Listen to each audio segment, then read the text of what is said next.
কি ব্যাপার আজকে সকাল সকাল একদম রেডি হয়ে যাচ্ছ? কোথায় যাচ্ছ? হ্যাঁ, কোথায় যাচ্ছিস তোমাদের তো বলা উচিত। তো মানে কয়েক মাস আগে আমরা একটা স্যালুনে গেছিলাম, মনে আছে? দা ফরচুন। সেই ভিডিওটা তোমরা সবাই দেখেছো। আমি সেই দা ফরচুন স্যালুনেই যাচ্ছি, কারণ আমার দাদার মেয়েটা বাইরে থেকে এসেছে। আর সত্যি সত্যি আমি দিদি প্রত্যেকটা অনুষ্ঠানের আগে ওই দা ফরচুন সেলুনে গিয়ে একটুখানি ফেস ওয়াশ করি, চুলটাকে একটু ঠিক করি। আমাদের তো এখন জানো ফেস বয়স ওয়াশ হয়ে না, গেছে। ফেসিয়াল। ফেসিয়াল করি, ফেস ওয়াশ না, সরি, এখানে আবার ফেসিয়াল। অনেক বুঝে শুনে হ্যাঁ, কথা বলতে সত্যি হয়। সত্যি ফেসিয়াল করি।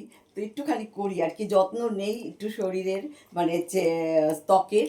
তারপরে দেখো, এবার দিদি যাচ্ছে না, তো আমার দাদার মেয়েটাই বিশেষ করে করবে। ও আমাকে বললো যে তোমাদের ওই ভিডিওটা দেখেছি, খুব ভালো লেগেছে, তো চলো। আর সত্যি সত্যি ওরা এত ভালো সার্ভিস দেয়, তোমরা কি বলবো।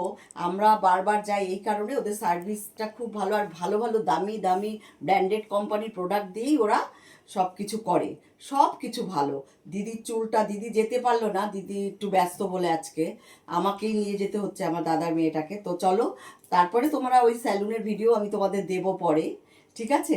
এখন যাচ্ছি হচ্ছে দ্য ফরচুন স্যালুনে। আমি রেডি হয়ে নিয়েছি, তোমরা তো সবাই এর আগে ভিডিওটা দেখেছো আমাকে